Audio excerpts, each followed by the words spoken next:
ಈಜಲು ತೆರಳಿದ ವಿವಾಹಿತ ನೀರಿನಲ್ಲಿ ಮುಳುಗಿ ಮೃತಪಟ್ಟ ಘಟನೆ ವಿಟ್ಲದ ಕೋಟಿಕೆರೆ ಎಂಬಲ್ಲಿ ನಡೆದಿದೆ.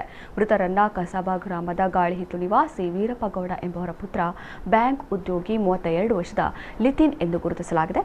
ಬೆಳಗಿನ ಜಾವ ಈಜಲು ತೆರಳಿದ ವೇಳೆ ಈ ಘಟನೆ ನಡೆದಿದ್ದು, ನೀರಿನಲ್ಲಿ ಮುಳುಗಿದ್ದ ಲಿತಿನ್ ಅವರನ್ನ ಸ್ಥಳೀಯರು ಕೂಡಲೇ ಮೇಲಕ್ಕೆತ್ತಿದ್ದರು. ಅಷ್ಟರಲ್ಲಿ ಅವರು ಮೃತಪಟ್ಟಿದ್ದರು ಎಂದು ತಿಳಿದು ಬಂದಿದೆ. ಮೃತರು ತಂದೆ, ತಾಯಿ, ಪತ್ನಿ ಹಾಗೂ ಮಗುವನ್ನ ಅಗಲಿದ್ದಾರೆ.